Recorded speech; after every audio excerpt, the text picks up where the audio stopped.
Les entretiens des patriotes, bonjour à tous, heureux de vous retrouver. Epstein, Bill Gates, il avoue et rien. Fin de vie. Plus on sait, plus on est épouvanté. Fred, interview exclusive après celle de CNews. Avant de traiter ces informations et beaucoup d'autres, vous connaissez la coutume sur cette chaîne. Je commence toujours mon entretien par remercier ceux qui m'ont permis justement de le produire, car ils m'ont financé à l'aide des merci rémunérateurs. Et aujourd'hui sont à l'honneur des fidèles parmi les fidèles Yannick Hilarion, Franz Ambroche, Béberto, Christophe Dupin, Philippe Bohen, Mister Guili Guili, JP Poignant et Michel C. Merci à eux du fond du cœur. Et puis je tenais à vous remercier pour votre soutien incroyable. Oui, il faut aider la réinformation en ces temps, vous le savez, de très graves menaces sur les réseaux sociaux. Alors que faire ? Eh bien, c'est simple, il suffit de lever le petit pouce, écrire de gentils messages, diffuser sur d'autres réseaux sociaux et surtout n'oubliez pas d'activer votre cloche notification. Merci à tous. Epstein, Bill Gates, le dossier. Avant de traiter cette actualité, il faut d'abord rappeler une terrible vérité. Epstein, c'est une entreprise abominablement criminelle. Ce sont des enfants agressés, martyrisés et assassinés. Ceux qui ont vu les photos des Epstein Files en sortent traumatisés, comme ces parlementaires américains dont je vous ai parlé. On est dans la monstruosité la plus abjecte. On a même du mal à trouver les mots justes. Prenez l'affaire McCain. En septembre 2009, Ghislaine Maxwell aurait été retrouvée avec une jeune fille correspondant à la description de Madeleine McCann, disparue 2 ans plus tôt au Portugal selon un rapport des fichiers Epstein. Dans un premier temps, la presse mainstream a expliqué que c'était peu probable, encore une théorie complotiste de l'extrême droite.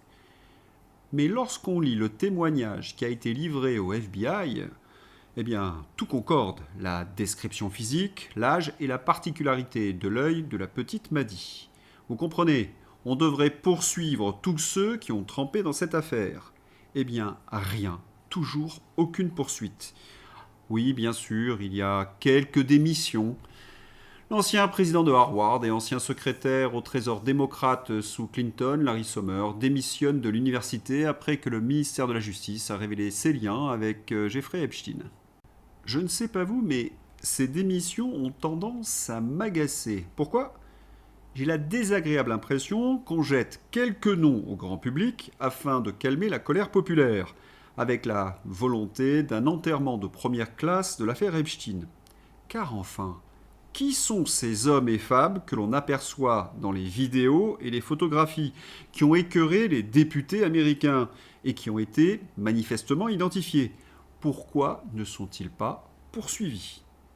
Tenez, prenez Bill Gates. Jusqu'à la semaine dernière, tous ceux qui accusaient le milliardaire étaient qualifiés, dans la presse aux ordres, de complotistes, adeptes de la théorie du complot, faisant du complotisme d'extrême droite, comme le dit si bien ce bon Rudy. Version officielle, Bill fait de la philanthropie. C'est tout, circulez, il n'y a rien à voir. Les Epstein Files ont modifié cette perception. Et surtout, sa femme l'a dénoncé. Ce qui était complot devient réalité cette semaine dans la presse. Je n'ai rien fait d'illégal. Bill Gates reconnaît des liaisons extra-conjugales et s'excuse auprès de ses employés pour ses liens avec Jeffrey Epstein. Étonnant, non ? Cela fait 10 ans qu'il nous jure le contraire.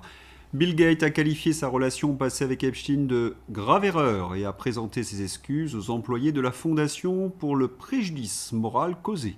Il a maintenu que ses échanges avec Epstein visaient la collecte de fonds philanthropiques et n'impliquaient aucune conduite illicite ni aucun contact avec les victimes d'Epstein. Ben voyons ! Il nous avait juré le contraire pendant des années. Est-on vraiment obligé de croire ce menteur professionnel ? Je vous renvoie également au mensonge de Bill Gates pendant la pandémie. Epstein lui fournissait des filles, mais cela n'influait pas sur ses décisions. Comme dit Philippe Béchade, oui, mais Bill Gates présente ses excuses, donc ça va. C'est ironique, bien évidemment. Béatrice Rosen, Bill Gates admet avoir eu 2 relations extra-conjugales avec des femmes russes et présente ses excuses à ses employés pour ses liens avec Epstein. On est donc passé du « je le connais à peine » Et mes aventures sont une fake news à ça. Et les filles révèlent des liens professionnels très poussés. On n'est qu'au début des révélations. Quand on y pense, l'information c'est simple. La presse mainstream enterre, la réinformation déterre. Vite, vite, censurons les réseaux sociaux. C'est vrai, je pense que pour sauver tous ces dirigeants, il n'y a plus que cette solution. En Angleterre, l'étau se resserre autour de Keir Starmer. En 2009, l'affreux criminel Jimmy Savile a été interrogé sous le régime de la garde à vue par la police du Surrey et du Sussex. Par la suite, la police a transmis 4 dossiers au CPS, Crown Prose Service, concernant des allégations selon lesquelles Savile aurait agressé au moins 3 jeunes filles handicapées mentales âgées de moins de 16 ans. On est dans le sordide. Après avoir reçu les dossiers de la police, le CPS a refusé de poursuivre Savile et a abandonné les poursuites, invoquant des preuves insuffisantes. Après la mort de Savile et malgré de multiples tentatives de dissimulation au plus haut niveau, nous savons maintenant qu'il a abusé d'au moins 500 victimes connues sur une période de 4 décennies. On ne peut pas faire ce genre de choses sans bénéficier de complicité au plus haut niveau. L'homme qui dirigeait le CPS à l'époque et qui a décidé qu'il n'y avait pas suffisamment de preuves pour inculper Savile n'était autre que Keir Starmer. Le dossier s'alourdit pour Keir Starmer. Après Epstein, le gang des Pakistanais, voici Savile. Cela commence à faire beaucoup. Une petite déduction. Starmer a-t-il gravi les échelons du pouvoir car il protégeait toute cette pourriture? A-t-il été choisi par les mondialistes pour cette raison? Je vous laisse répondre. Et ça continue en Angleterre. La Française Gisèle Pellicot, figure mondiale de la lutte contre les violences sexuelles et qui présente ses mémoires au Royaume-Uni, a été reçue lundi par la reine Camilla, a annoncé le palais de Buckingham. Ça me fait penser à quelque chose. La reine Camilla a-t-elle jamais reçu les petites filles, aujourd'hui des femmes, victimes justement des gangs pakistanais? La réponse est non.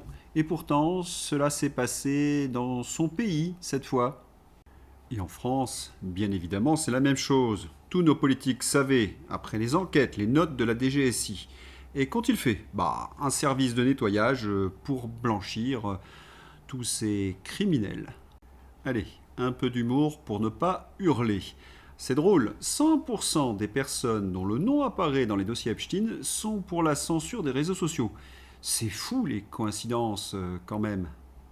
Toutes ces personnes qui ont trempé dans ces affaires de mœurs, de réseau mondial, qui nous ont déjà abusés avec la pandémie, continuent de voter nos lois. Oui, de belles lois humanistes. Enfin, selon le Poudré. Emmanuel Macron salue une avancée dans le sens d'un modèle humaniste. Ah bon, tuer c'est humain?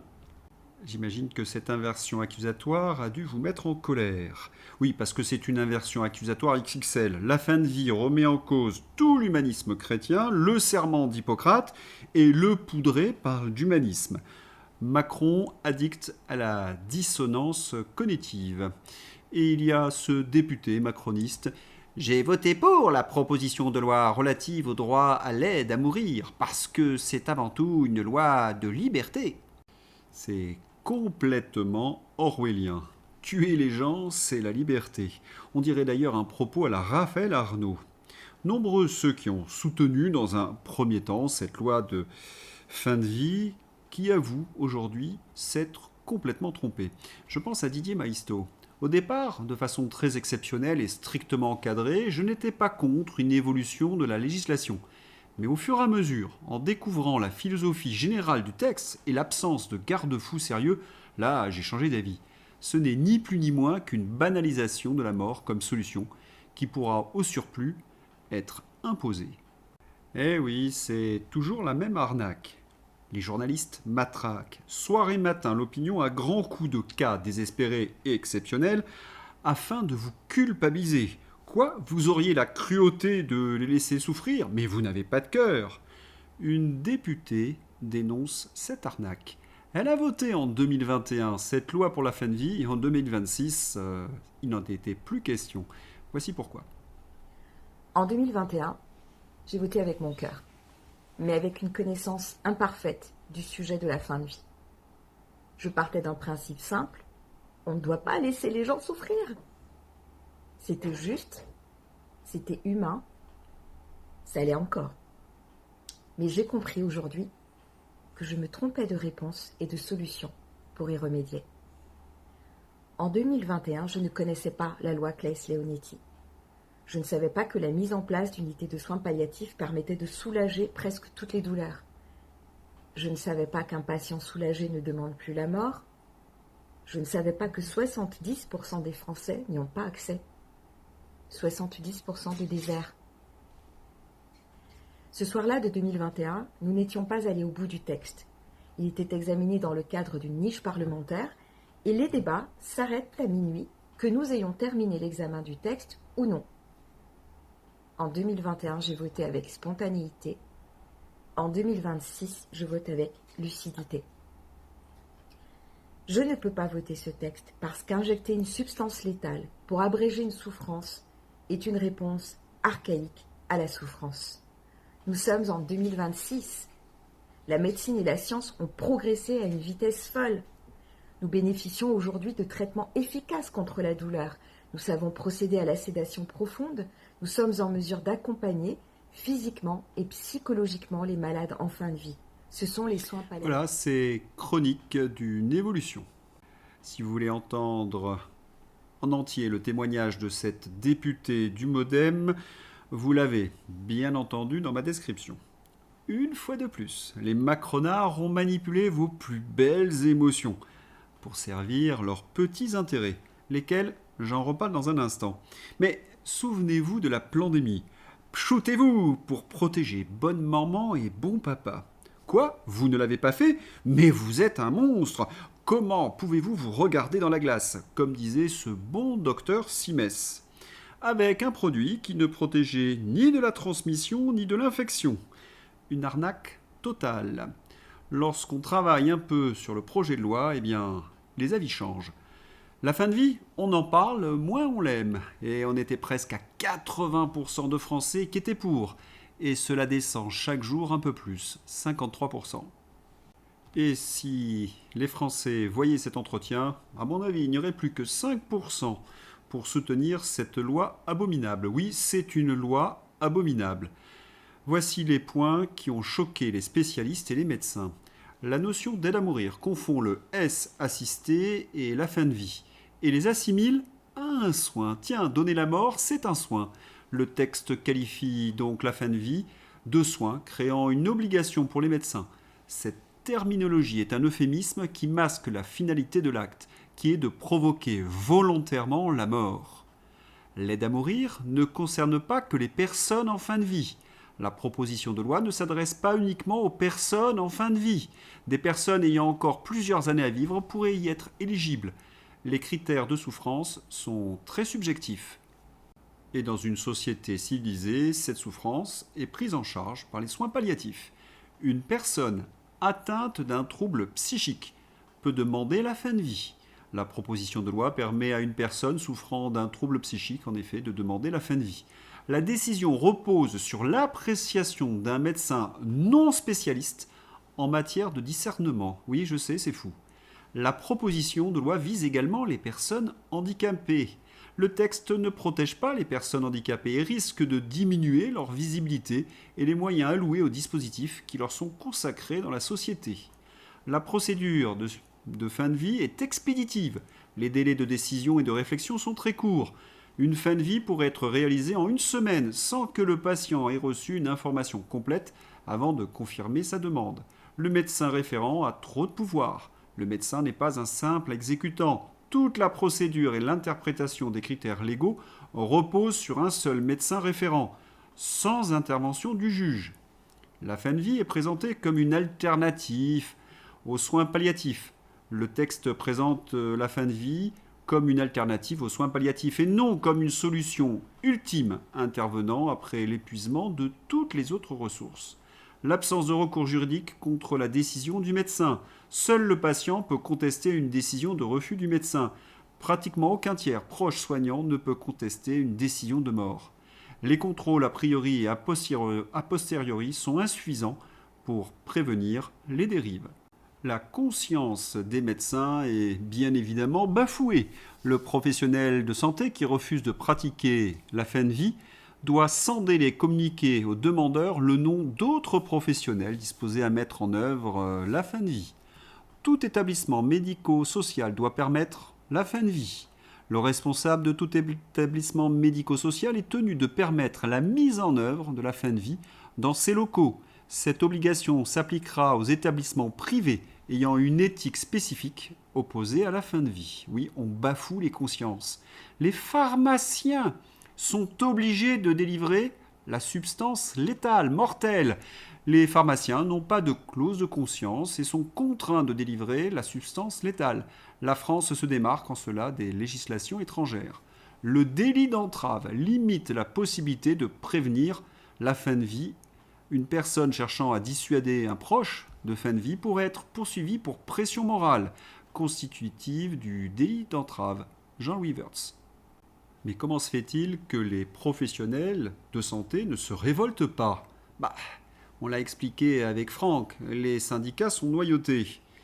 Et puis, rappelez-vous, en 2021, les macronards ont viré les soignants qui refusaient de se plier au diktat du pchout. Oui, ils ont dressé les médecins et les infirmiers. Et puis, cette médecine perfusée par Big Pharma, addict aux aides. Et maintenant, nous aurons des soignants qui donneront la mort. La Macronie a transformé nos médecins, nos soignants en monstres.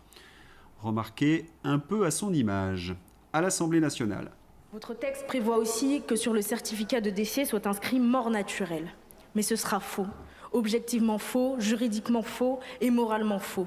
La personne ne sera pas morte naturellement, elle sera morte par administration d'une substance létale.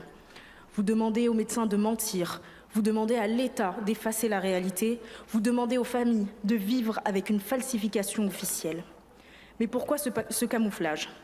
Parce que vous savez que ce que vous faites dérange, parce que vous savez que cet acte de donner la mort choque. Alors vous maquillez la vérité. Et une loi qui commence par travestir les faits est une loi dangereuse. Je sais, c'est à peine croyable, parce que inscrire mort naturelle après l'administration d'une substance mortelle, c'est faux juridiquement, faux moralement. Vous demandez aux médecins de mentir et à l'État d'effacer la réalité. Une loi qui commence par travestir les faits est une loi dangereuse, typique des disciples d'Orwell. Et cela suggère également qu'ils n'assument pas leurs actions. Mais quels sont les intérêts des macronistes ?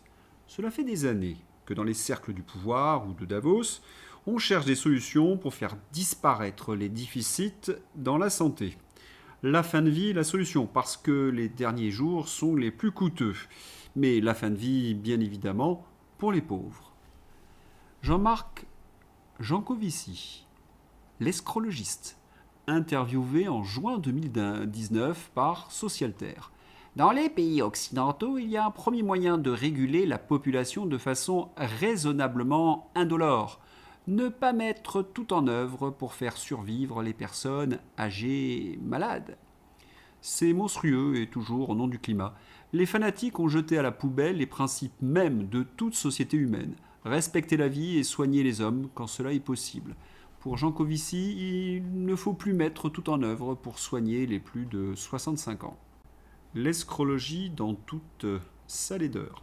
Jacques Attali a un grand mérite. Ah si, il a un grand mérite. Il nous rapporte les projets des illuminés de Davos. Alexis Poulain. Jacques Attali en 1998. Le marché du droit de vie.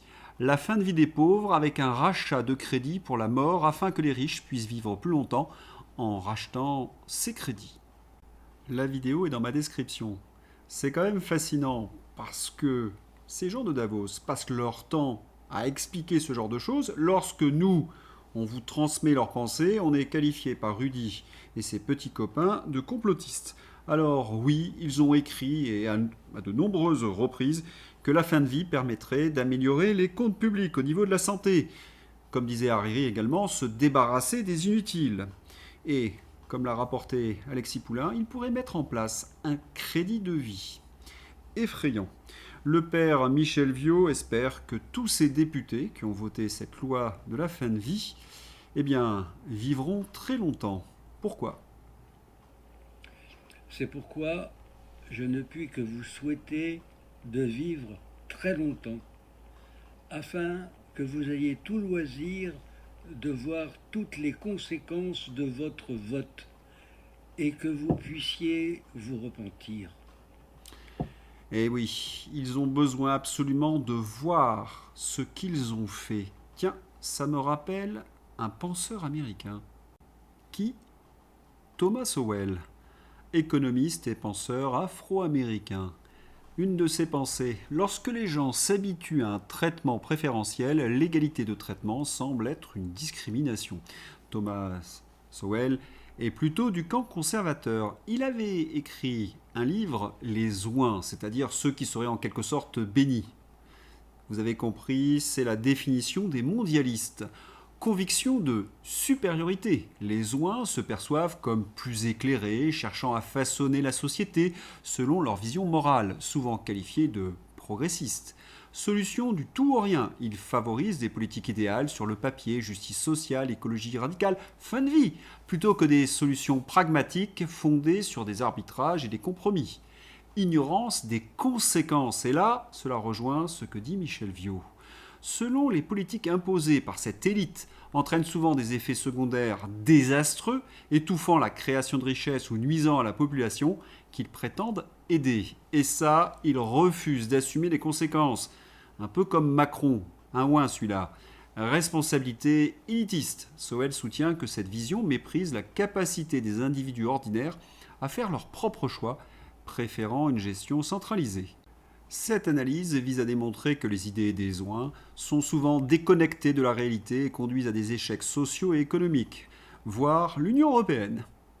À la télévision suisse romande, on est un peu jaloux en France.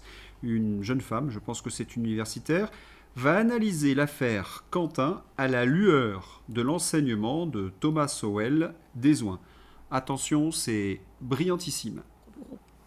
Sowell nous rappelle que les ouins n'aiment pas le peuple, ils n'aiment que l'image d'eux-mêmes en train de sauver le peuple. Dès lors, la violence de leur progéniture n'est jamais un acte criminel, mais un excès de zèle moral lors d'un rituel de signalement de vertu. Mais cet arrangement avec le réel devient de plus... L'extrait en entier est dans ma description. Thomas Sowell et Quentin, Censure et DSA, l'international réactionnaire font l'actualité. J'ai demandé à l'excellent Fred d'analyser ces phénomènes à la lueur de son expertise. L'interview. Bonjour Fred, on est vraiment honoré de ta présence dans les entretiens des Patriotes. La communauté te connaît très bien, mais pour ceux qui ne te connaîtraient pas, je vais laisser Christine Kelly te présenter. Pugnana, qui est analyste stratégique, expert des logiques d'influence. Venant, vous êtes formé dans les grandes écoles et consultant pour les grandes organisations. Vous travaillez sur les techniques de guerre informationnelle. Vous agissez aujourd'hui en lanceur d'alerte pour décrypter les méthodes de manipulation. Bah dis donc, tu me fais une drôle de surprise. Tu sais que ça n'a pas été facile, mine de rien, de sortir du Vox Populi, ce que je suis, toi, moi, tu vois, on est des médias alternatifs, aller sur un média de grand chemin en sachant qu'on ne choisit pas le terrain sur lequel on peut faire un travail d'évangélisation et rentrer et voir en fait que bah, tu as toujours une petite partie de notre propre communauté qui va me le reprocher en disant t'aurais pas dû aller là, etc. J'en profite donc pour leur passer un petit message. Les gars, on choisit pas le terrain sur lequel on a la possibilité de gagner en notoriété sur les sujets. C'est pas ma gueule qui compte. En plus, moi, je mise totalement sur l'intelligence collective. Et à chaque fois, d'ailleurs, vous pourrez, Dieu m'en est témoin, mais vous aussi, ça laisse des traces. À chaque fois qu'il y a un autre copain qui va sur un média de grand chemin pour essayer de jouer un peu le poil à gratter, amener un peu son sujet, certes, il n'est pas chez lui, il peut pas imposer tout, mais il fait passer un truc et moi, je suis le premier à le féliciter. Ouais, et puis tu as été très bon. Ce que tu as dit, c'est vraiment pour faire prendre conscience au plus grand nombre, et notamment sur CNews, aux techniques de manipulation, et c'était très important. Car ton intervention était vraiment très importante. D'ailleurs, on va parler de médias avec, et de réseaux sociaux avec le DSA. Le DSA est présenté comme un rempart à l'extrémisme et permettrait de défendre la liberté d'expression si chère au projet européiste. Attention, bien sûr, ironie. C'est aussi ton avis, j'imagine. Alors déjà, pour parler du DSA, moi j'ai en tête un concept, pas un concept, une technique de chantage économique qu'on appelle la conformité préemptive. C'est une sorte de mécanisme perverse, très très pervers, pardon, qui permet à Bruxelles de menacer les plateformes X, Facebook, YouTube, etc., d'amendes colossales, hein, ça peut aller jusqu'à 6% du chiffre d'affaires mondial, si elles ne retirent pas les contenus considérés comme à risque. Et donc, face à ce risque financier, évidemment, qui est un risque hein, de mort économique, bah, les plateformes n'ont pas d'autre choix que de régler leurs algorithmes sur un mode sur-censure, c'est-à-dire que les anglo-saxons parlent overblocking. Pourquoi? Bah, parce que le risque est tellement important qu'elles ne peuvent pas lésiner. Donc, elles mettent le curseur de la censure telle qu'elle est objectivement exigée, ben, un peu au-delà même de ce qui est posé par Bruxelles. Et donc, techniquement, ben, l'État n'a comme ça pas du tout à se salir les mains. On est dans la privatisation de la censure. Il sous-traite le sale boulot aux GAFAM. Donc, on est vraiment dans une logique absolument flippante, orwellienne, de privatisation de la police de la pensée. Et le résultat pour le citoyen, pour toi, moi, etc., on en parlait juste avant l'enregistrement, bah, c'est le shadow banning, c'est-à-dire qu'on disparaît des écrans sans même savoir pourquoi, hein, par simple précaution algorithmique et sur anticipation.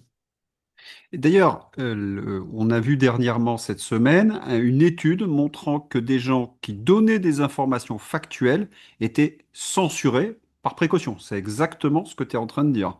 Oui, et à cause de qui? Bah, justement, de la police de la pensée qu'on appelle les signaleurs de confiance, d'accord?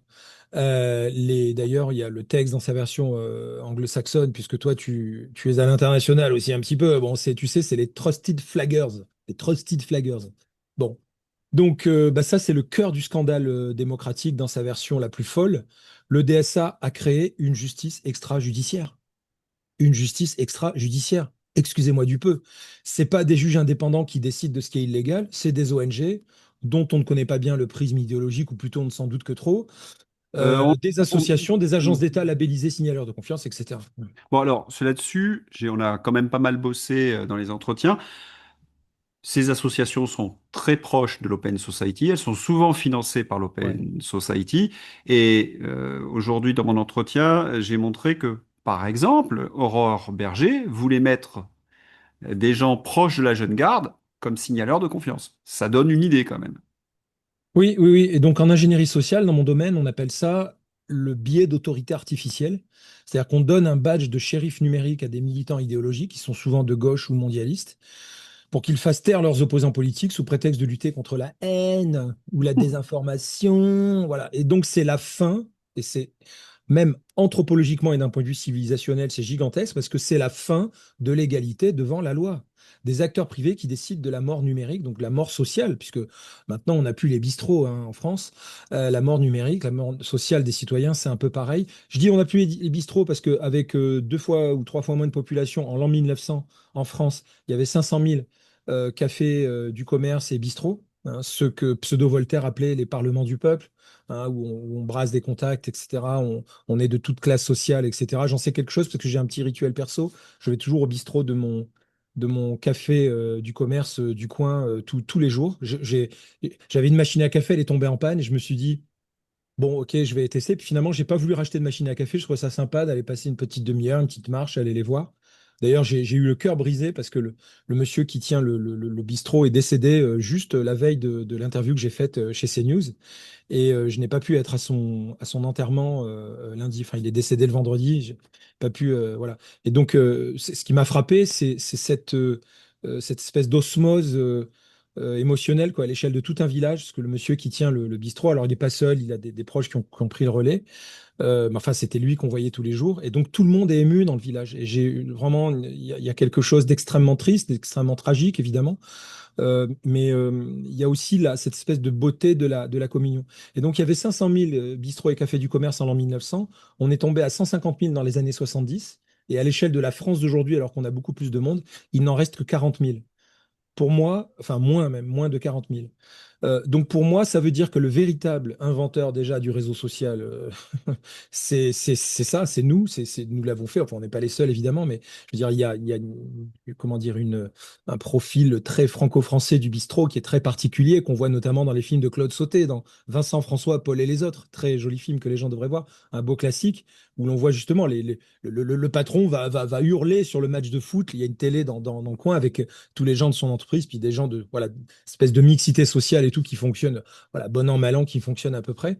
Et donc, donc, pourquoi j'en parle? Donc, pardon de cette longue parenthèse, mais c'est pour dire, franchement, maintenant que je constate, moi, qui passe aussi beaucoup de temps sur les forums audio et dans les directs en numérique, d'accord?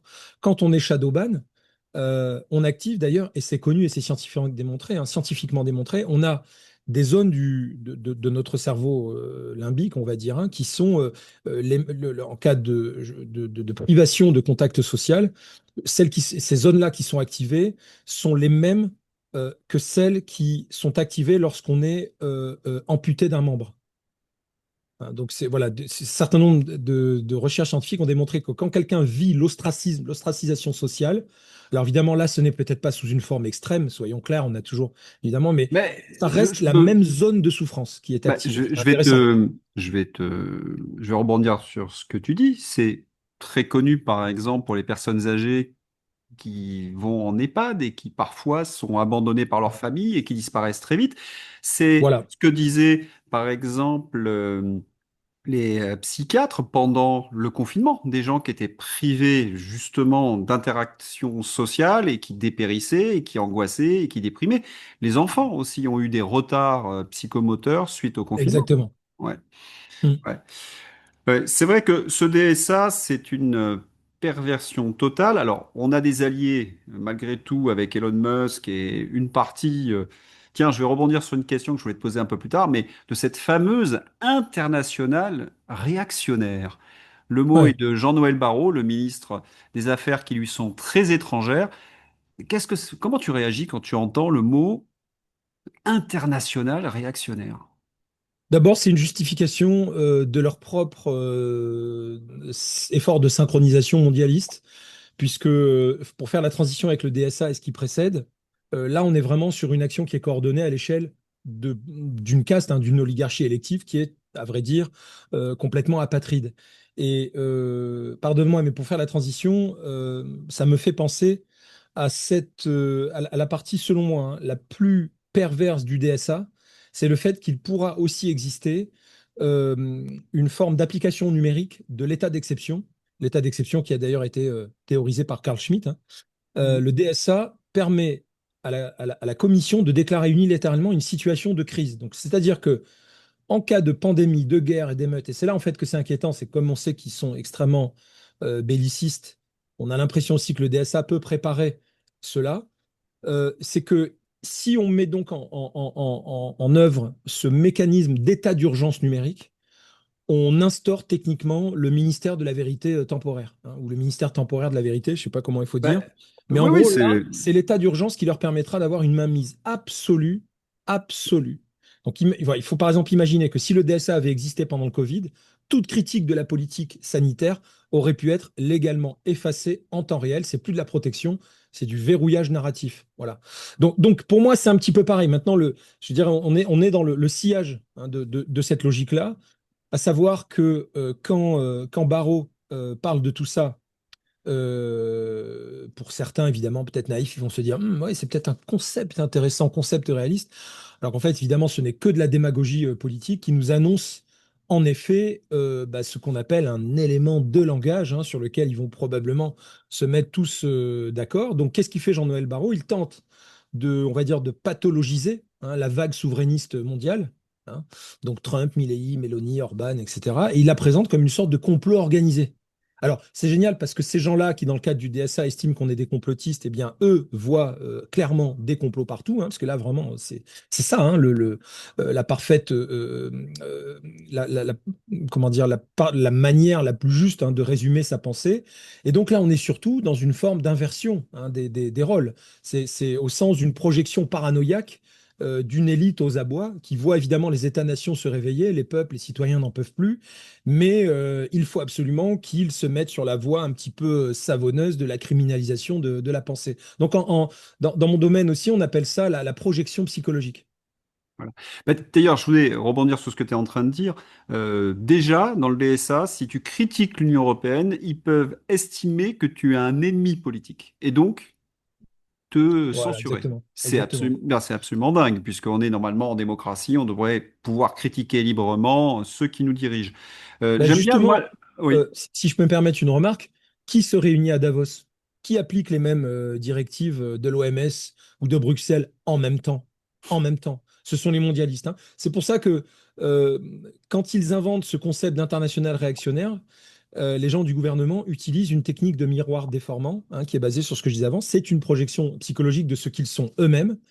Et ils sont évidemment les mieux placés pour le projeter sur autrui, puisque c'est leur propre mode de fonctionnement, hein, voilà. Donc ils accusent les peuples qui veulent reprendre leur destin en main, ce qui est par définition un mouvement national et distinct dans chaque pays, d'être une organisation globale. Je veux dire, il faut le faire. Il faut le faire. C'est Ouais. en Et termes de bon puis, sens, c'est il y a le extraordinaire. mot réactionnaire qui, moi, me fait réagir, sans mauvais jeu de mots. Euh, de manière, la première définition, réaction, je veux dire, le réactionnaire, c'est celui qui réagit à quelque chose. Bien C'est sûr. plutôt, si on écoute de manière plus distanciée cet international réactionnaire, c'est un moyen de nous rendre hommage dans une certaine mesure. On réagit à leur dictature, justement. Les gens Hmm. devraient le prendre comme cela. Moi, ce que Ah, j'ai le envie de mot te dire réactionnaire est d'abord, péjoratif, je sais bien, ah non, mais non, mais absolument, dans leur esprit. hmm, Moi, la pensée réactionnaire, enfin bon, il y a plusieurs approches, hein.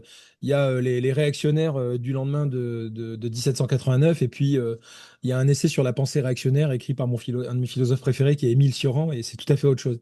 Mais oui, euh, cette histoire d'international, comment il dit déjà, réactionnaire, oui. pardon, justement, on vient d'en parler. Bon, c'est une expression extraordinaire parce que d'abord, elle est techniquement fausse. Le souverainisme est par essence l'inverse d'une Hmm. internationale. Bien Trump sûr. défend l'Amérique, Orban défend la Hongrie. Ils veulent pas gouverner le monde ensemble, ils veulent juste qu'on les laisse tranquilles chez eux. Bon, donc ça les amène à avoir des points de convergence idéologiques, mais eux ne se synchronisent pas. Mais là où je voudrais vraiment attirer l'attention de ton audience sur quelque chose que je crois extrêmement grave, c'est qu'on est dans la logique schmittienne, j'en parlais juste avant de Carl Schmitt, de la fabrication de l'ennemi par l'amalgame. Puisque là, il y a un but politique, hein, c'est mettre dans le même sac des dirigeants aussi différents que Trump, Poutine ou Mélanie, hein, parce qu'en plus, on va poutiniser tous ceux qui sont plus ou moins souverainistes. D'ailleurs, on le voit bien sur nous, hein, je veux dire, dès qu'on dit qu'on est contre la guerre en Ukraine, ça y est, on est forcément poutiniste, quoi. Tu sais, on n'arrive même pas à avoir une nuance de gris. Et donc, le but, c'est quoi? Et c'est là qu'on voit que ces gens sont des psychopathes, c'est qu'ils cherchent à fabriquer un ennemi monolithique qui serait cohérent et qui serait sphérique. C'est une technique de guerre psychologique d'ailleurs. Ah oui, c'est la fabrique de l'ennemi. Oui, et c'est vraiment, vraiment une technique de guerre psychologique qui est grossière, qui est très, très facile à décrypter. Il faut s'en moquer, heureusement. J'espère qu'il y aura Parce que là, ça va être vraiment facile de rigoler. J'espère qu'il y a des humoristes et des dessinateurs qui vont nous aider à créer voilà, des gens qui vont créer des mèmes, comme on dit. Parce que avec cet amalgame hyper grossier, Jean-Noël Barrot tente d'activer ce qu'on appelle un biais d'homogénéité qui existe et qui est analysé je dirais, en théorie cognitive, en neurosciences, hein. Le biais d'homogénéité, il exploite comment dire, cette tendance de ceux qui n'ont pas le temps de réfléchir, qui sont pressés, qui ne consomment que 5 minutes de BFM pour toute culture politique chaque mois, tu vois, entre deux rendez-vous professionnels. Bon, ces gens-là, en fait, qui s'en fichent un petit peu, et on sait, toi et moi, qu'il y en a une majorité, c'est pas du tout ta communauté, c'est pas la mienne, c'est même pas ceux qui écoutent les médias alternatifs. Bon, mais il faut bien savoir qu'il y a toute cette masse, hein, dormante qui est quasi neurovégétative à l'échelle de la population. Et je ne dis d'ailleurs même pas ça pour la stigmatiser, parce que ce n'est pas sa nature, c'est un état temporaire dans lequel elle est maintenue par la pression du quotidien, hein. Donc, bon. Et donc ceux-là, en fait, sont plus facilement comment dire, captables, si j'ose dire, le mot est horrible, par ce biais d'homogénéité. C'est-à-dire que Bah, c'est voilà, le. voter pour le RN ou Reconquête, c'est comme voter pour un vaste complot mondial qui va inclure, pardon, la Russie ou l'Iran. Tu vois ce que je veux dire? Oui, Voilà, c'est oui. ça le sujet. Oui, d'ailleurs, pour traduire d'ailleurs, le terme que tu as employé, qui est évidemment un terme très technique, l'objectif des politiques, c'est de créer des conformismes. C'est-à-dire, tu vois, pour utiliser voilà, des conformismes. Donc, ils ont besoin de leaders d'opinion, Absolument. ils ont besoin de diaboliser, Ouais. et c'est ce qu'a Alors, il y a une essayé de autre. tenter de faire. Il faut savoir que Ouais. ce mot international réactionnaire a été utilisé pour la première fois par Emmanuel Macron l'année dernière et que certains pensent que c'est une invention de McKinsey.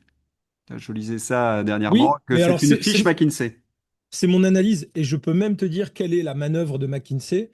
la manœuvre qui est connue dans les Mhm. diapositives des consultants et qui doivent sortir en réunion, c'est de dire on va faire une manœuvre de disqualification par association. Voilà. Si vous aimez votre pays, vous êtes complice des méchants du bout du monde, en gros, hein. C'est le degré zéro de l'analyse politique destiné à faire peur aux fameux castors Et électoraux dont on aura besoin, dont ils auront besoin en 2027. alors, cet international réactionnaire, est-ce que c'est pas, en quelque sorte, une forme de déni? Mais absolument. Justement, c'est le refus par excellence de comprendre pourquoi les peuples votent ainsi. C'est-à-dire, ce qui définit le psychopathe, tout à l'heure je disais psychopathe, on pourrait croire que c'était une manière de ma part de les injurier, peut-être même on aurait pu dire que j'exagérais, mais pas du tout. La base même de l'attitude du psychopathe, c'est son absence totale d'empathie et le fait qu'il n'ait même pas la volonté de comprendre. Donc, à quoi est-ce qu'on assiste aussi d'un point de vue psy, et il faudra que tu invites des psys plus qualifiés que moi pour en parler, mais avec bon sens, tout le monde va le comprendre, c'est un mécanisme de défense plutôt que d'admettre que leur politique à base de submersion migratoire, de désindustrialisation, qui nous amène l'insécurité, a échoué et que les peuples rejettent démocratiquement, ils préfèrent inventer une fable qui passe par la case diabolisation, bien sûr, celle d'une contamination mondiale. C'est comme si c'est le nouveau Covid, mais c'est un virus psychologique, évidemment, des gens qui, quoi, voudraient s'affranchir. Donc là, on est justement dans un autre biais. Je me permets toujours de donner un peu de technique pour les gens qui veulent après faire des recherches sur les IA, par exemple. Elles sont là pour ça, hein. C'est un bon bug dans la matrice parfois quand on fait les bonnes recherches. C'est d'aller chercher sur cette notion de biais, un biais d'attribution hostile. C'est quand on refuse de voir les causes endogènes, notamment colère d'un peuple français, voilà, colère légitime du peuple français, et qu'on préfère attribuer la montée du souverainisme à une cause exogène. Donc on passe de l'endogène à l'exogène, c'est-à-dire évidemment une influence étrangère malveillante. Dire c'est l'international réactionnaire, c'est dire c'est pas nous qui sommes mauvais, c'est le monde qui devient fou. Et je voulais vraiment conclure là-dessus en te disant que attention aussi, c'est pas juste une pente savonneuse, c'est un plan pour le coup que je crois foncièrement explicite, qui consiste à nous prévenir pourquoi ils vont enrayer les élections si elles les dérangent. Parce que quand tu crées cette fable, cette narration, tu as déjà posé les petits cailloux blancs qui consistent à dire Bah, ah, c'est l'international réactionnaire qui a donné le mauvais résultat dans les urnes. Donc, ils sont en train de préparer les esprits à ça, ils et c'est l'ont. pour ça qu'ils vont amplifier. Alors là, là, je rebondis. Ils l'ont fait en Roumanie. Oui, En voilà, Allemagne, ils essaient de nous faire le coup avec Alice Mandel du parti patriote allemand, et ils nous ont voilà, fait le coup avec Marine Le Pen, avec le procès. C'est-à-dire qu'on est en train de nous voilà. expliquer qu'ils ne peuvent pas laisser le pouvoir à un parti autre que l'extrême centre. Exactement. Et ils le disent assez clairement. Et non, Alors, attends, je voudrais juste que ton oui, public est un, comment dire, continue de bien méditer ça pour pouvoir en parler à sa famille, que chacun en parle autour de soi. Parce que international réactionnaire, c'est quoi en fait? C'est le retour du réel. C'est l'instinct de survie des nations face à la dissolution globaliste. Et si Jean-Noël Barrot est obligé, parce que ça j'ai oublié de le dire, c'est pour ça que je me permets d'insister, d'utiliser un vocabulaire marxiste quand même, hein, on n'a pas noté l'ironie de la chose, l'international, pour attaquer la droite, ben, c'est qu'il est à court d'arguments rationnels. D'accord? Et donc, c'est pas le signe d'une menace pour la démocratie, c'est le signe de la panique morale, hein, d'une caste qui sent que l'histoire est en train de lui tourner le dos et d'avancer sans elle. c'est là où on peut peut-être convoquer Thomas Sowell, parce qu'il a défini justement cette tendance aux États-Unis avec les oins. Alors les oins, ça peut paraître un terme confus, mais qu'on pourrait traduire par les bobos des villes, de centre-ville, et qui correspond parfaitement à la bourgeoisie progressiste. Est-ce que toi, tu pourrais aussi également tracer quelques parallèles avec cette pensée très stimulante? Oui, là aussi, on va toucher non seulement à... Alors, difficile de sortir de la case psychopathe, hein. L'absence d'empathie, le meurtre à plusieurs, taper quelqu'un qui est au sol, qui est déjà évanoui, et Mhm. continuer à le taper. Je veux dire, ça, on l'a pas assez répété, c'est criminel, notoire. Mais c'est important aussi de le dire parce que la raison pour laquelle ils peuvent aller aussi loin dans la folie est en fait inversement proportionnelle à la conviction qu'ils ont de leur propre supériorité morale. Et oui. Et c'est là en fait que l'analyse du sociologue, donc d'ailleurs on dit l'analyse sowellienne, Mhm. est très intéressante parce que ces militants se perçoivent finalement comme quoi? Comme une élite éclairée au milieu d'une masse ignorante. Ils ont la certitude d'incarner le camp du bien absolu et qu'ils sont. Il y a une sorte de verrou psychologique qui les empêche de voir même l'horreur de ce qu'ils produisent. Et ça leur délivre, à vrai dire, un permis de tuer sur le plan moral. Là où c'est complètement fou, c'est que ils le vivent eux-mêmes comme une légitime défense par anticipation de ce qu'ils estiment être la menace euh, de l'autre camp. Or, l'autre camp ne les a jamais menacés de les tuer. Alors, hier, plus exactement, Michel Barnier dit: je suis constructif avec Emmanuel Macron, avec sa politique, et de toute façon, je suis dans le gouvernement. C'est-à-dire que des gens qui se prétendent gaullistes soutiennent un gouvernement qui a pour objectif la dissolution de la France dans une Europe fédérale. Voilà, donc on sait Mais très Barnier bien avait qui sont déjà, nos ennemis.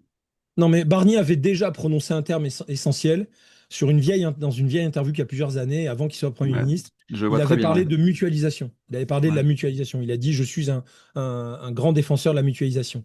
Or, évidemment, là, je dis ça devant les gens, ils vont dire, mais de quoi il parle? C'est extrêmement codifié, un vocabulaire comme celui-là. C'est lié justement comment dire, à la poussée vers le moment hamiltonien où on va tout mutualiser, notamment nos dettes. C'est d'ailleurs l'explication, c'est la raison objective de la mauvaise gestion du pays, puisque c'est une technique que même certains ont théorisée, qui s'appelle Starve the Beast. C'est quoi? Ça veut dire qu'on va créer un choc économique à l'échelle d'une nation en l'ayant préalablement ruinée. Voilà pourquoi ils vont sur les éoliennes. Là, la folie que représente la nouvelle loi de programmation énergétique, PPE3, qui est un scandale absolu. Il Ah, faut c'est une soutenir les horreur. gueux notamment et Alexandre Jardin qui, bon, bah, c'est Mm. son combat, il a raison. Heureusement qu'il y a quelqu'un qui fait On le extrêmement soutient citer. dans les Voilà, entretiens. on le Ouais. soutient. Parce que là, en fait, on va aggraver notre endettement de 10%. Je veux dire, alors qu'on est déjà à plus de 3000 Et milliards, c'est mettre complètement dingue. Mais il et faut bien Fabien. comprendre que c'est pas juste de la folie. C'est donc planifié pour que nous soyons à genoux économiquement, hein, parce que c'est pas Poutine qu'on a mis à genoux, hein, c'est nous, pour pouvoir ensuite nous fondre dans ce moment hamiltonien. Et c'est là Alors, qu'intervient.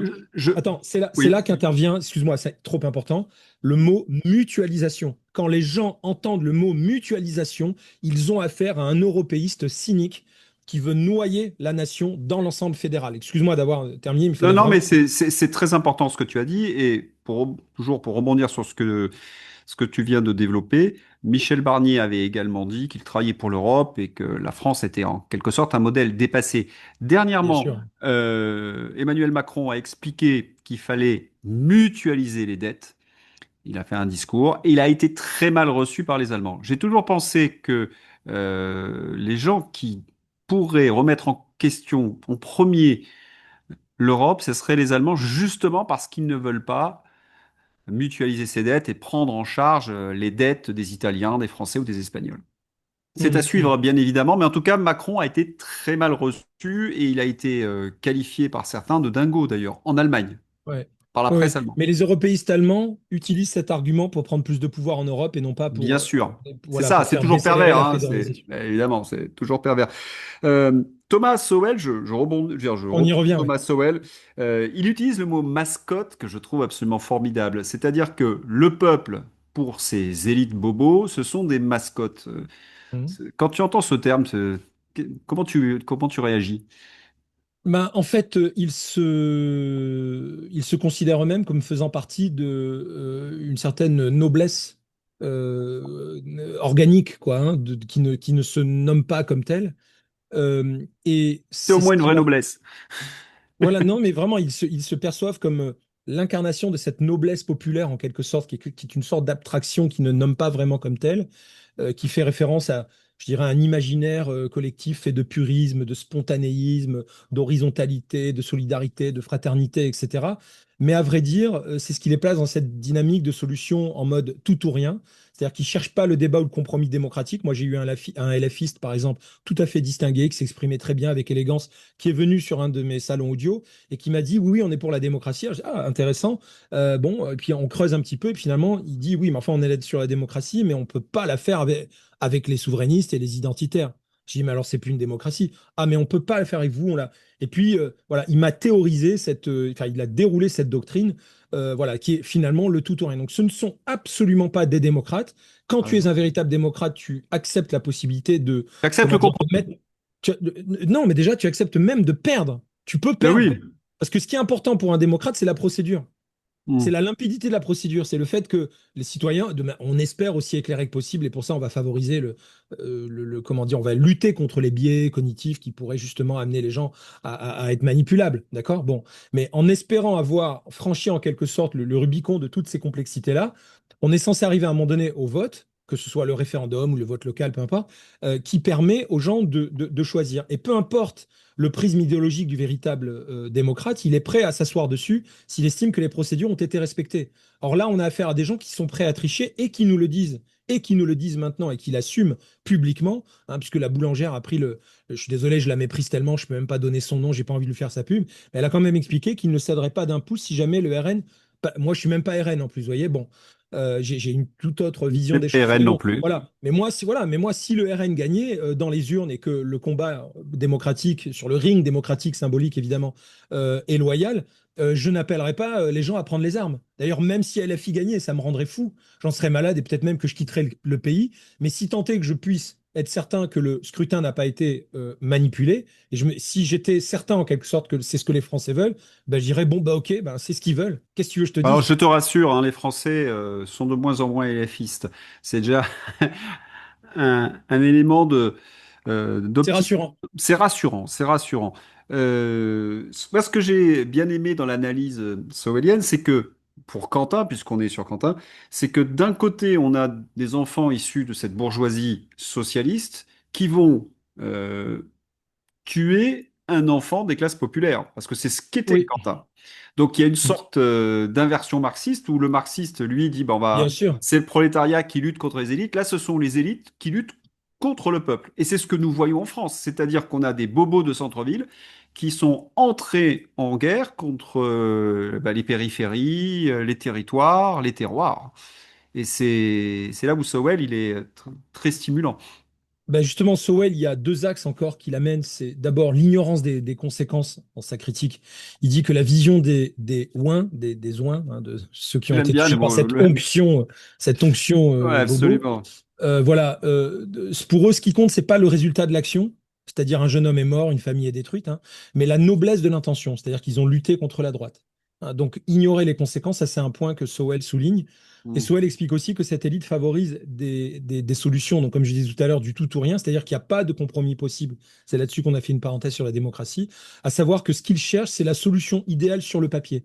C'est pour ça que je me méfie d'ailleurs de pas mal d'imitateurs que j'appelle des Che Guevara d'opérette, imitateurs de Mélenchon, qui sont pas forcément dans le camp mélenchoniste, mais qui commencent à procéder de la même manière. C'est-à-dire qu'ils se disent démocrates, et pourtant ils te livrent un programme avec 847 points, parce que sur le papier, justement, ils ont déjà la solution idéale, et ils sont persuadés d'être des génies, d'autant plus qu'ils sont souvent portés au nu par des fans transis. Et le deuxième point de Sowell, qui va me permettre de boucler avec ce que tu amènes comme point, c'est la responsabilité élitiste.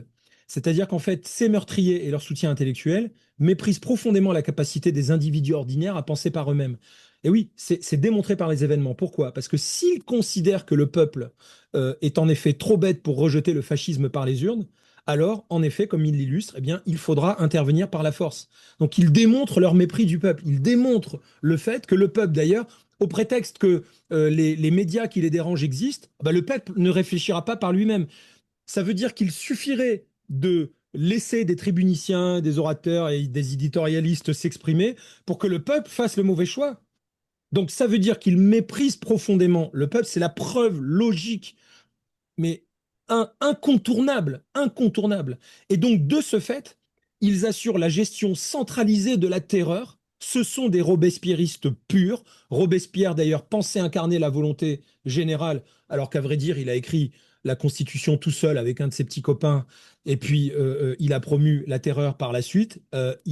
Sa Constitution n'a jamais été le fruit d'un débat pugnace entre des représentants d'un substrat de la population qui ne seraient pas d'accord entre eux. Ils s'arrogent donc le droit de vie ou de mort parce qu'ils estiment que la démocratie est trop lente et trop imparfaite selon leur goût. Donc le lynchage de Quentin, c'est l'application directe de cette idéologie, c'est qu'une minorité autoproclamée et éclairée décide de supprimer physiquement ceux qu'elle juge indignes et elle envoie en fait un message à la population qui relève précisément des techniques du terrorisme. Et donc ce ne sont pas juste des criminels, ce sont des terroristes. Et si l'État de droit faisait son job actuellement sur la base de cette conception qui relève vraiment du bon sens, je ne prétends pas être un juriste, mais franchement, Franchement, sortir, cagouler, se mettre à 15 pour tabasser quelqu'un avec d'autres gars de la même équipe qui filment pour envoyer le message dans les réseaux sociaux, c'est une technique terroriste. Et donc, si l'État de droit Et faisait son métier, s'il faisait ouais. son métier, eh bien, il utiliserait les lois sur le terrorisme pour dissoudre ces gens et les confondre rapidement devant la justice. Et juste pour compléter ce que tu viens de dire, on a appris aujourd'hui que Favreau, l'assistant parlementaire de Raphaël Arnaud, a donné l'ordre de tuer le jeune Quentin. C'est euh, Absolument. c'est ce qui était sur CNews et Bien dans le sûr, il a dit, JDD. ben, ça, non, mais il l'a avoué devant Il l'a avoué, ouais. voilà, il Non, l'a avoué, il a dit, quand il a reconnu qu'il avait dit butez-le, butez-le. butez-le, Voilà. ouais. C'est absolument terrible. Bon, on est dans le constat, mais on a peut-être des solutions. C'est peut-être le moment de parler de l'intelligence collective. Oui, alors très peu de gens, évidemment, à ce stade, savent bien ce que c'est, hein. Quand on dit intelligence collective, tout de suite, ils ont des boucliers qui se relèvent en deux. Voilà, c'est une réaction limite, je dirais réflexe, consistant à dire, mais non, on voit bien que les Français sont fous, ils ont accepté le Covid et tout. Et puis là, on me calme tout de suite, on me dit, mais Fred, ça n'existe pas, les foules ne pensent pas. Tiens, relis Gustave Le Bon, la psychologie. Bon, ok. Alors là, il faut tout de suite dire un truc. C'est pas parce qu'on se met collectivement au même endroit qu'on devient automatiquement intelligent. Donc l'intelligence collective, en fait, c'est quelque chose dont on a depuis maintenant très longtemps la preuve grâce à un corpus scientifique de référence extrêmement puissant que ça marche. Et ça a été testé dans énormément de pays du monde. Alors comme là, je sais que je ne peux pas m'étaler, je te donnerai un exemple. Je demande aux gens qui nous suivent de s'intéresser à ce qu'on appelle les budgets participatifs. Les budgets participatifs, vous avez notamment un auteur comme Yves Saint-Omer qui a publié d'ailleurs des recherches et un ouvrage de référence là-dessus. Moi, j'ai étudié le cas notamment, j'ai étudié un cas au Brésil et puis je voulais vous parler, peut-être parler à ceux qui nous écoutent, du cas de la ville de Rome qui a testé la logique des budgets participatifs il y a quelques années, un peu plus d'une dizaine d'années, et pendant quelques années, jusqu'à ce que les politiciens cassent cette démarche. Qu'est-ce que c'est les budgets participatifs? C'est une expérimentation de la démocratie avec des centaines de personnes qui sont obligées de travailler parfois pendant 2 ou 3 semaines dans un même endroit, d'accord? Et on leur présente des faits, mais on met de côté l'idéologie. On dit là, on va parler argent, donc budget, d'accord? Budget de la ville, et on va le faire en mettant de côté tous les prismes. On va faire des petits groupes de travail pour voir comment chacun dans son coin travaille, parce qu'on sait que dans tous ces petits groupes de travail, il y aura forcément des influenceurs, des gens plus convaincants que d'autres, etc. Mais comme ils sont très nombreux à la base, ça fait plein de petits groupes de travail. Après, on va confronter nos réflexions, nos recherches. Bon, je passe sur les détails. On lutte contre les biais cognitifs, donc on ne laisse pas les partisans s'exprimer. Et comme on ne se concentre que sur ce qui est bon en termes de programme pour la ville, les gens sont obligés de rester sur quelque chose d'extrêmement fonctionnel et concret. Et en fait, c'est extraordinaire le succès de ces démarches-là. Extraordinaire. C'est une vraie logique d'intelligence collective où chacun a le temps de s'exprimer, d'analyser ce qui est en jeu. Et le succès de la démarche est tel que c'est documenté dans le monde entier. C'est assez passionnant. Alors, il se trouve que dans certains partis souverainistes, on a cette démarche hein, de créer des ateliers, d'essayer justement de trouver des solutions, que ce soit chez les Oui, patriotes de Florian Philippot ou chez Philippe Murer. Et je pense qu'il y a, en tout cas dans notre camp gaulliste souverainiste, un bouillonnement d'idées qui mériterait une plus grande diffusion, on va dire, dans les médias. On est, on est- notre seule limite, c'est que nous ne sommes pas suffisamment connus par les Français. Voilà. Donc, l'objectif, c'est d'arriver à diffuser nos idées, de créer des médias, d'utiliser les réseaux sociaux. Et qu'est-ce que l'on constate? On en a parlé dans cet entretien, bah, c'est que, évidemment, on fait tout pour que nous n'ayons pas plus d'audience. Voilà. Bah, écoute, Fred, je te remercie. C'était vraiment passionnant. Tu as, je pense, convaincu. Euh, je tous sais les pas. membres des Entretiens des Patriotes et puis on espère te revoir On verra. très bientôt parce que je crois que on a encore plein de Tout ce que, choses à se dire. tout ce que je dis est ouvert à débat, hein. Je fais souvent des hypothèses et je dis pas ça par fausse modestie. C'est-à-dire qu'il y a plein de gens qui pensent en effet que dès qu'on parle, on est dans une logique de flux descendant, rhétorique, qu'on veut imposer une vision du monde. Évidemment, pour penser, on est obligé d'aller vite et on ne prend pas toujours la précaution oratoire consistant à dire ce que je dis n'est pas quelque chose que je veux imposer, c'est ouvert au débat. On ne peut pas le dire à chaque fois. Donc là, Non. je le dis un petit peu Bah, de temps en temps. Je vous dis, voilà, c'est le principe on de peut discuter l'échange. après. On s'écoute, on essaie évidemment d'aiguiser nos consciences. Voilà. Bah, écoute, je te remercie beaucoup et puis à bientôt.